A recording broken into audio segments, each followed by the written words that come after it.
Today we are exploring whether there is more to life than motherhood. And fatherhood. In our opinion, there is.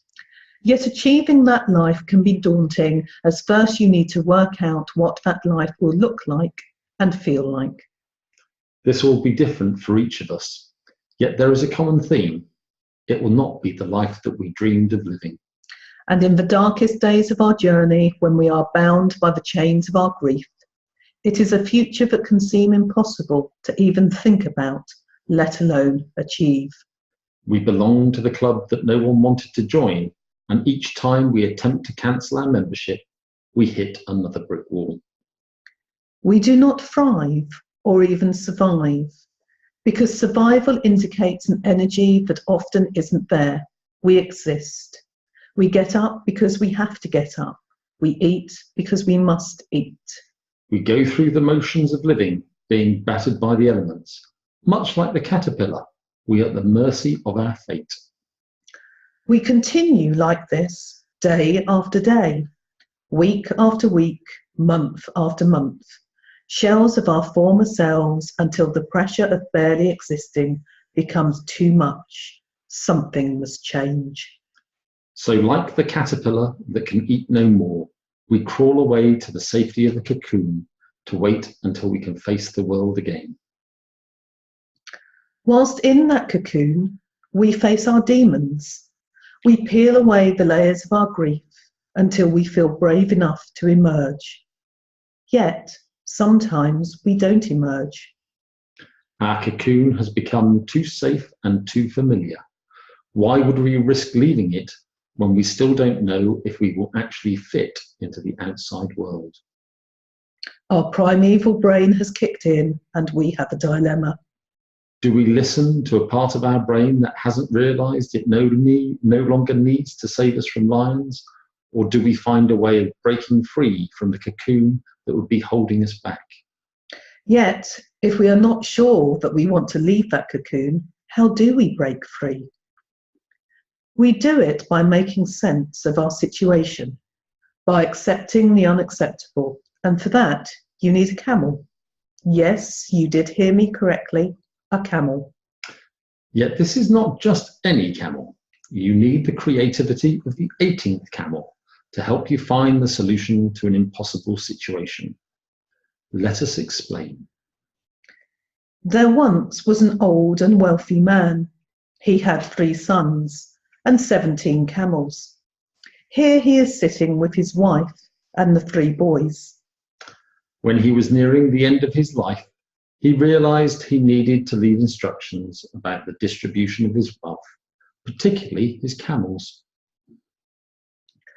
After the wealthy man died, the sons were told about their father's last will and testament. The eldest son would receive half the camels, the middle son a third of them, and the youngest son would get a 1/9. I'm sorry, Dad. I hope that we don't have to divide up your camels for many more years, but it was the only photo we had. The 3 brothers were perplexed.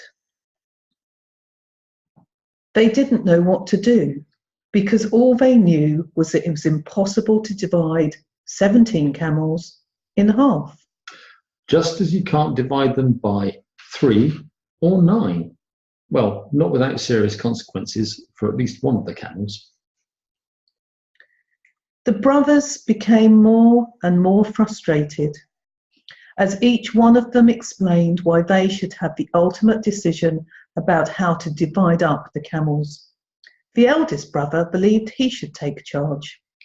I am the eldest son and now head of the family, so I will decide how many camels we should each inherit. His 2 brothers didn't agree with him. The middle son believed he should make the decision. I was always considered last. Father always focused on you, his eldest son, or you, his youngest son, and I was left to fend for myself. His elder and his younger brother didn't like this idea at all, and the argument got even more heated. Finally, the youngest brother made himself heard above the shouting. I never got anything first. My clothes, toys, and books were all pre-loved before I got them. That may be true, said the other brothers, but we always had to look after you because you are the youngest, and that should count for something.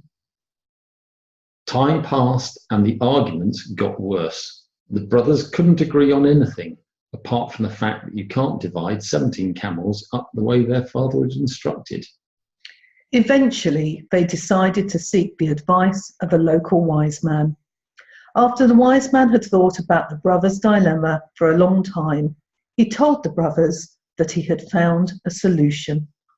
He asked the brothers to bring the 17 camels to the village enclosure, and he would divide them up in accordance with their father's wishes. The brothers herded the 17 camels into the village and then went to find the wise man. We couldn't resist finding even more photos of camels to share with you. They found him sitting where they had left him, except this time he was holding a camel. The wise man explained that this was one of his camels and he was loaning it to them for as long as they needed it.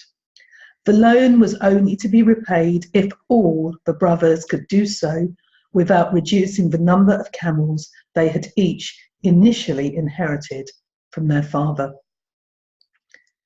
Then the wise man asked the eldest brother to take the camels he was entitled to. The eldest brother replied in confusion, "But you can't divide 17 camels in half, which is why we came seeking your advice." "I know that," replied the wise man. "However, you don't have 17 camels. You have 18 of them, and you can divide 18 in half."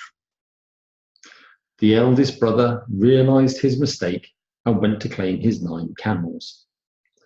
Then the middle brother claimed his 6 camels, and the youngest took 2 camels. By the time they had all collected their inheritance, there was only 1 camel left in the corral.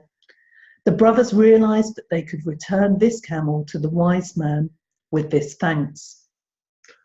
Why is this relevant to us? When your dreams and aspirations have been totally destroyed, it is hard to believe that you can be truly happy again. We belong to that club that no one wants to be a member of. We need to accept the unacceptable, and for that you need to believe in a solution is possible. We can live a fulfilling life without children. So back to the original question. Is there more to life than motherhood? And fatherhood. There is, if you can make sense of the cruel situation you find yourself in. For that you need your 18th camel to change you from a caterpillar barely existing into a butterfly with a world full of possibilities and happiness to explore.